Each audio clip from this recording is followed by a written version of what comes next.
Diego Amorim chegando com a gente direto dos nossos estúdios de Brasília, capital do país. Bom dia, Diego, tudo bem? Oi, Mauro, bom dia a você, tudo bem? Bom dia, Ana, bom dia a todos que nos acompanham. Diego, que o Brasil tem vivido aí um clima de polarização, aliás, a gente completou agora um ano, né, do segundo turno das eleições do ano passado, das eleições presidenciais, que a gente tem vivido um clima de polarização e já faz tempo. Agora, tem polarização até dentro do PL, o partido do ex-presidente Jair Bolsonaro? Pois é, Mauro, eu já disse aqui que todo partido político, e aqui é generalização assumida mesmo, estou generalizando, todo partido político é como um almoço de família, né? O PL é um almoço de família de domingo no fim de ano. Aí você imagina como é a situação. É legal? É. É divertido? É. Tem comida farta? Tem. No caso dos partidos são as emendas e os cargos, viu? Mas tem muita gente diferente junto e tem muita confusão também. O que é o PL, o Partido Liberal? Só relembrando para o nosso ouvinte. O PL é um partido presidido pelo Valdemar da Costa Neto. Quem é o Valdemar? Lá atrás foi condenado pelo Mensalão. Foi condenado a anos de cadeia, o Valdemar da Costa Neto. Depois ele saiu dos holofotes, ele submergiu na política brasileira, ficou caladinho dentro da toca. O partido dele sempre foi um partido camaleão, um partido do chamado Centrão, em que vai se adaptando às condições do momento. E no governo Bolsonaro, o PL acabou se aproximando de Jair Messias Bolsonaro, ali em meio à pandemia. O Valdemar da Costa Neto saiu da toca, o PL assumiu essa postura de um centrão bolsonarista. Eu dizia isso aqui ano passado na coluna e repito, o PL nunca foi bolsonarista, conservador, cristão, nada disso, patriota. O PL é um partido do centrão que viu naquele momento a oportunidade de se colocar como um centrão bolsonarista, com a camiseta de bolsonarista. E aí, nisso, o PL fez a sua maior bancada na Câmara dos Deputados nas eleições do ano passado, junto com o PT. PL e PT foram os partidos que fizeram o maior número de deputados, justamente os partidos do Bolsonaro e do Lula, reforçando a polarização que você mencionou há pouco, Mauro. E aí, com ou sem Bolsonaro eleito, a verdade é essa, o PL queria fazer uma grande bancada e o fez.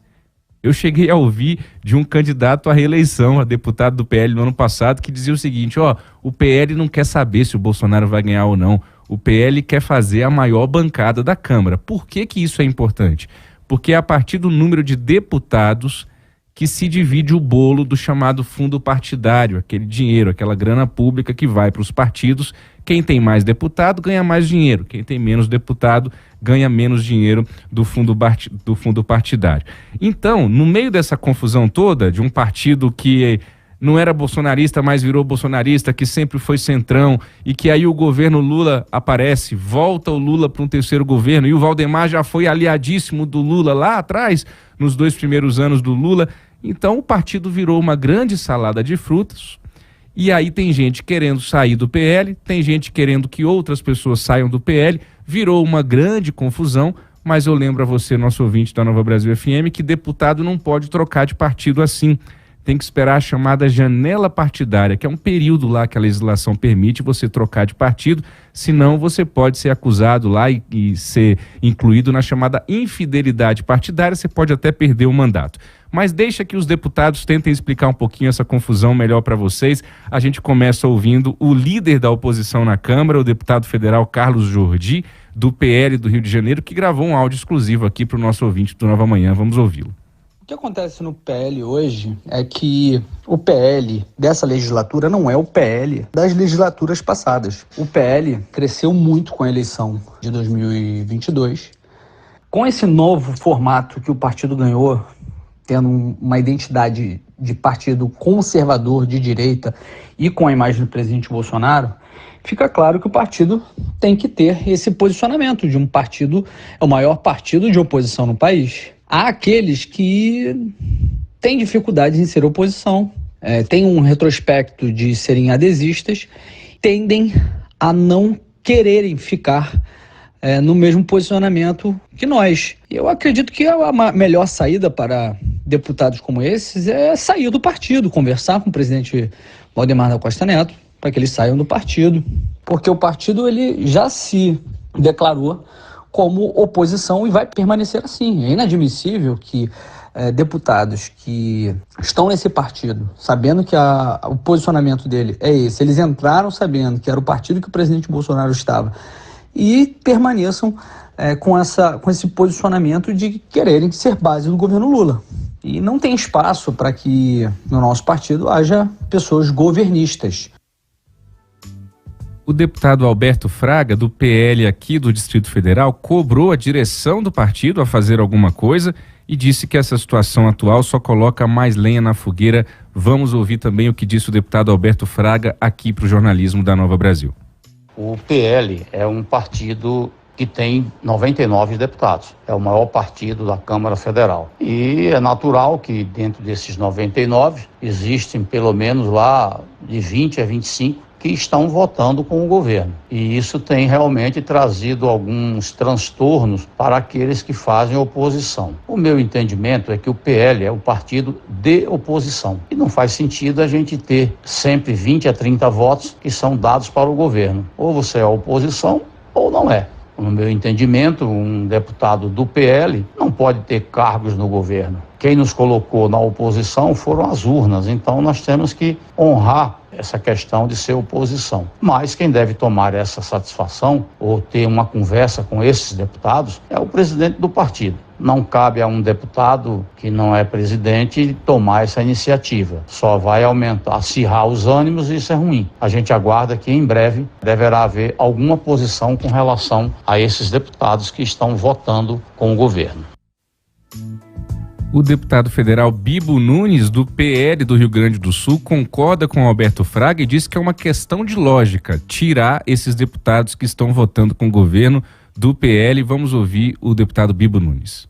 Eu acredito que os deputados que não estejam votando com o governo tomem uma posição definitiva. Se é do PL, que é do governo, se é de direita, então que assuma a posição.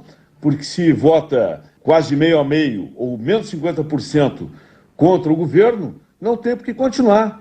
É uma questão de lógica. Está com o governo, vota com o governo. É o mínimo que se espera de um parlamentar que seja afiliado a um partido que é do governo.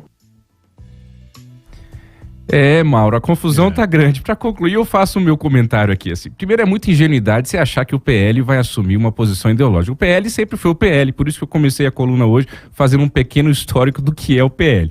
Agora, esses deputados bolsonaristas raiz têm direito de estarem chateados, de quererem esses pares fora do seu partido? Tem direito, tá manchando ali, digamos assim, a imagem de partido de oposição deles. Aí é uma briga política, uma briga interna. Agora, querer que quem é oposição não vote com o governo em momento algum, aí eu faço uma crítica bem contundente a isso, Mauro, porque é a oposição pela oposição, que é aquilo que os bolsonaristas criticavam nos petistas, no governo Bolsonaro, e eu lembro ao nosso ouvinte que até o PT votou a favor de governo de Jair Bolsonaro, no governo Bolsonaro. Eu dou um exemplo aqui, na votação daquela redução do ICMS para a questão dos combustíveis, gente da bancada do Partido dos Trabalhadores votou a favor desse projeto lá no governo de Jair Bolsonaro. Então, querer também que o deputado, só porque é da oposição, vote em todos os projetos contra o governo, isso é um tiro no que a gente chama de democracia, Mauro. Diego, e a gente também tem que considerar que falta uma pecinha aí nesse jogo, que é o seguinte: a gente tem o governo, a gente tem a oposição e a gente tem o Arthur Lira no outro vértice desse triângulo amoroso, digamos assim, que também comanda muito de, você vai votar desse jeito, você vai votar desse outro jeito, né? Muito bem lembrado, Mauro. E o PL sempre andou juntinho, sobretudo nos últimos anos, com o PP, partido do Arthur Lira, né? O centrão bolsonarista que eu mencionei aqui nos últimos 4 anos foi formado por uma tríade aí, PP, PL e Republicanos. O PP e o Republicanos estão ali se colocando como independentes, ainda que muitos se coloquem na oposição e outros na situação, e o PL assumiu de vez essa cara de oposição, muito em razão do fato de o ex-presidente Jair Bolsonaro ter acabado se filiando ao partido. Diego, para a gente encerrar e mudando um pouquinho de assunto, eu queria ouvir uma palavra sua sobre, aí já é a DR dentro do PT, né? A gente falou da DR dentro do PL, Agora o PT está fazendo a sua DR, porque o presidente Lula, na sexta-feira passada, falou da questão do déficit zero, ou seja, déficit zero é a meta que o governo teria para o ano que vem de não gastar mais do que arrecada com impostos. A gente tem tido aí várias sinalizações de que isso vai ser muito difícil de cumprir no ano que vem. Esse é o quadro que está posto. Agora, o presidente da República vira público e fala assim, não, nem precisa ser déficit zero, não vai dar para cumprir mesmo, que foi o que acabou acontecendo na sexta passada. E ontem, o ministro da Fazenda, Fernando Haddad, que é um defensor dessa política de maior rigor fiscal, deu uma entrevista coletiva, mas não pôde nem falar que vai cravar o déficit zero no ano que vem, que é uma coisa que ele quer, e nem também falar que não vai. Ficou no meio do caminho, se irritou com as perguntas, com a insistência dos jornalistas nesse ponto. Vai ser déficit zero ou não vai no ano que vem? Quer dizer, também temos DR do lado do governo, né, Diego? É isso, Mauro. Quando tem essas situações aqui em Brasília, eu sempre gosto de parar um pouquinho, ficar olhando, porque esse não é uma maneira pejorativa, eu ia falar esse povo, mas essas pessoas, esses políticos, eles estão sempre na nossa frente, Mauro e ouvinte. Eles estão, assim, tem muitas coisas que a gente não consegue enxergar, por melhor que seja o analista político, por melhor apurador que seja um repórter. Então, assim, o Haddad é um político experiente, o Lula nem se fala. Eu estou olhando para essa situação e pensando se de fato foi alguma coisa mal combinada ou se tem alguma coisa que a gente não está conseguindo enxergar bem. Mas fato é que se foi algo combinado, foi mal combinado. Para mim parece um pouco óbvio que de fato o Lula achou demais essa promessa, essa expectativa de déficit zero, mas o Lula poderia ter pego o telefone e falado com o próprio ministro da Economia, né? E acho que ele teria habilidade e chão político para fazer isso. Ó, ministro, dá uma recuada aí, fala que a gente vai tentar o déficit zero, que a gente vai buscar o déficit zero, mas quando ele vem a público e ele fala, de fato, ele acabou de sair de uma cirurgia, não sei como é que está a agenda do presidente dos bastidores, a agenda interna dele, fato é que se criou uma grande confusão.